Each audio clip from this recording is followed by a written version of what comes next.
ဒီလူကနေတိုင်းလိုလိန်ညာနေတတ်ပေမဲ့ဒီနေ့မှာတော့ရုတ်တရက်ဆိုသလိုလိန်ပြောနိုင်စွမ်းတွေပျောက်ဆုံးသွားခဲ့တယ်သူရှိကအလှမယ်လေးကိုမြင်လိုက်တာနဲ့မင်းရဲ့ရင်သားတွေကအကြီးကြီးရဲ့ငါညစ်ပစ်ချင်တဲ့မမဆိုပြီးပြောချလိုက်မိတယ်ရုံးကိုရောက်တာနဲ့အာဝေတယောက်လှုပ်ဖော်ကင်ဖက်တွေကိုစိတ်အနှောက်ယှက်ပေးမိပါတော့တယ်အမျိုးသမီးလှုပ်ဖော်ကင်ဖက်ကိုတွေ့တော့အယူမလို့ပြောမိတယ်လို့ဝါတဲ့သူကိုတွေ့ပြန်တော့လေမင်းကတော့မကြခင်အဝလုံပြီးတေးတော့မှာပဲလို့ပြောလိုက်ပြန်တယ်ဒါတင်မကသေးပဲဒါရိုက်တာအဖွဲ့ဝင်တွေကိုပါအကုန်လိုက်ဆဲဆိုလိုက်မိပါသေးတယ်တော်သေးတာကသူထေးရောက်လာပြီးအာဝေကစနောက်နေတာပါလို့ဝိုင်းပြောပေးလိုက်လို့တာပါပဲကိုရုံးခန်းကိုပြန်ရောက်ပြီးတဲ့နောက်မှာတော့အာဝေဟာလိန်ပြောနိုင်စွမ်းပြန်ရဖို့အမြန်ဆုံးစူးစမ်းပါတော့တယ်အပြာရောင်ဖောင်တိန်ကိုအနီရောင်လို့ပြောဖို့စူးစမ်းရင်ဒီဖောင်တိန်ကအနီဆိုပြီးထစ်နေခဲ့တယ်ဘလောက်ပဲစူးစမ်းပါစေအနီရောင်ဆိုတဲ့စကားလုံးနဲ့လုံးကိုသူလုံးဝပြောလို့မထွက်ခဲ့ပါဘူးပြောလို့မရရင်ရေးလို့ရလောက်မှာပါဆိုပြီးစဉ်းစားခဲ့ပေမဲ့တကယ်တမ်းကျတော့ရေးလို့လည်းမရခဲ့ပါဘူးဒါအပြင်မထိန်ချုပ်နိုင်ပဲသူ့မျက်နှာပေါ်မှာအပြာရောင်ဆိုတဲ့စာလုံးတွေရှောက်ရေးမိပါတော့တယ်အဲ့ဒီနောက်မှာတော့အာဝေစီကိုဇနီးတီကဖုံးဆက်လာပြီးကွာရှင်းချင်ကြောင်းပြောလာခဲ့တယ်အာဝေရဲ့ပါဆက်ကနေအမှန်တရားတစ်ခုမှထွက်မလာတာကြောင့်တာမီနှစ်ယောက်လုံးဝဒီမခံနိုင်တော့ပဲတားကိုခေါ်ပြီ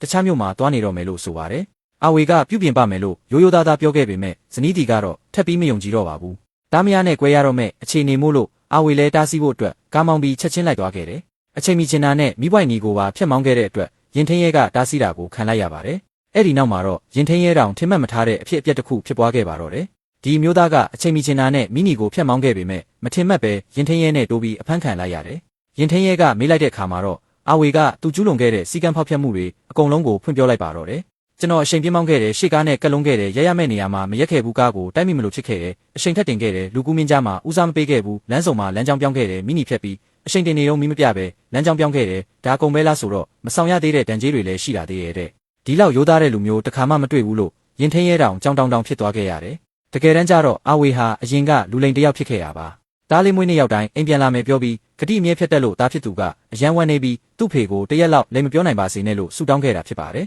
်ဒါကြောင့်အာဝေဟာဒီနေ့မှလည်းညာမပြောနိုင်ဖြစ်ပြီးလုပ်ဖော်ကိုင်ဖက်တွေအပြင်ဒါရိုက်တာဖွဲ့နဲ့သူ့သေးကိုပါစိတ်နှောက်ယှက်ပေးမိခဲ့တာပါတားနဲ့ဇနီးကလူလိန်ဖြစ်တဲ့သူ့ကိုထားပြီးထွက်သွားတော့မယ်လို့တီးလိုက်ရတဲ့ခါမှာတော့အာဝေတယောက်လန့်ဖြတ်ပြီးတားဆီးဖို့ကားမောင်းထွက်လာခဲ့တယ်ဒါပေမဲ့စီကံဖောက်ဖျက်မှုကြောင့်ရင်ထင်းရဲကကားသိမ်းလိုက်တဲ့အတွက်အာဝေကများတက္ကစီငါးစီးခဲ့ရပါတော့တယ်သူလည်းမပြောနိုင်တာကတားရဲ့ဆူတောင်းကြောင့်ဆိုတာဇနီးစီကနေတီးလိုက်ရတဲ့အခါနေ့လယ်မှာအရေးကြီးတဲ့အမှုရင်ဆိုင်စရာရှိပြီးရှင်းနေတယောက်အနေနဲ့နိုင်ဖို့အတွက်လိန်ပြောမှဖြစ်မှာမို့လို့တားကိုစုပြန်ရုပ်သိမ်းခိုင်းခဲ့တယ်။တားဖြစ်သူကစုပြန်ရုပ်သိမ်းပေးခဲ့ပေမဲ့အာဝေကတော့အမှန်တရားကိုပဲဆက်ပြောနေရတော့မှာပဲဘာလို့လဲဆိုတော့မနေ့ကတားဆူတောင်းတာကရိုးသားပြီးဒီနေ့ဆူတောင်းကတော့အတင်းကျပ်မို့လို့ပါပဲ။မင်းကိုလိန်မပြောစေချင်ဘူးဒါကိုရှင်းပြမယ်ဖေဖေကလိန်ပြောမှရမယ်လူတိုင်းလိန်ပြောကြတယ်မေမေလည်းလိန်တာပဲဂျယ်ရီတောင်လိန်တာပဲဒါပေမဲ့ဖေဖေကိုစိတ်မကောင်းဖြစ်အောင်လုပ်နိုင်တာတားတယောက်တည်းရှိတယ်လို့ပြောလိုက်ပါတယ်။တားရဲ့စကားတွေကအာဝေကိုနှုတ်ဆက်သွားစေခဲ့ပြီးမကြခင်မှာပဲတရားရုံးချင်းချိန်ရောက်လာခဲ့တယ်။ဒါပေမဲ့အာဝေကလိန်လို့မရတဲ့အတွက်ဒီအမှုကိုဒီနေ့မှတေချာပေါက်နိုင်မှာမဟုတ်ပါဘူး။ဒါကြောင့်မနှက်ဖြန်ထိအချိန်ဆွဲလို့ရအောင်နေလန်တစ်ခုစဉ်းစားခဲ့တယ်။အိမ်သာထဲဝင်သွားပြီ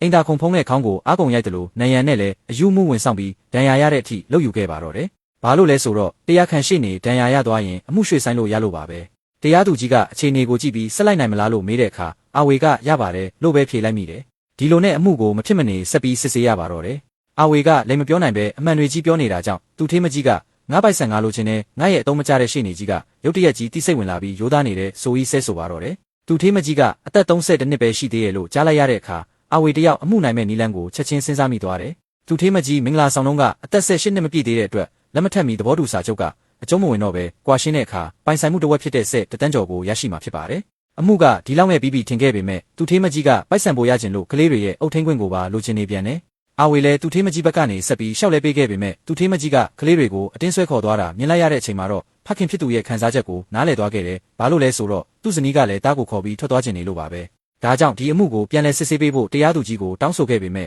့တရားသူကြီးကအာဝေဟာသူ့အာဏာကိုစိန်ခေါ်တယ်လို့ယူဆပြီးဖမ်းခိုင်းလိုက်ပါတယ်။တော်သေးတာကသူထေးကအတွင်းရေးမှုကိုလွတ်ပြီးအာမခံနဲ့ပြန်ရေးပေးခဲ့လို့ပါ။အာဝေလည်းလေစိတ်ကိုချက်ချင်းပြေးသွားပြီးလေရင်တက်တဲ့လေကားပေါ်ကနေတားနဲ့များကိုမသွားဖို့တောင်းပန်ခဲ့ပေမဲ့တားမီနှစ်ယောက်ကမကြားရပဲအာဝေကပြတင်းပေါက်ပြင်ကနေနှုတ်ဆက်နေတယ်လို့ပဲထင်ခဲ့ကြတယ်။တခြားနဲ့မရှိတော့တာနဲ့အာဝေဟာသူ့ဖိနက်နဲ့လေရင်မှုခန်းကိုပြစ်ပေါက်လိုက်တဲ့အခါလေရင်မှုကချက်ချင်းပဲလေရင်ကိုရက်လိုက်ပါတော့တယ်။အာဝေတယောက်ခြေထောက်ကျိုးသွားခဲ့ပေမဲ့သူ့ရဲ့ရိုးသားမှုကဇနီးတီကိုစိတ်လှုပ်ရှားစေခဲ့ပြီးတားဖြစ်သူကိုလည်းနောက်ဘယ်တော့မှလိမ်မပြောတော့ဘူးလို့ကတိပေးခဲ့တယ်။ဒီလိုနဲ့သူတို့မိသားစုလေးဟာပြန်လည်ပေါင်းစည်းပြီးပျော်ရွှင်စွာနေထိုင်သွားကြပါတော့တယ်။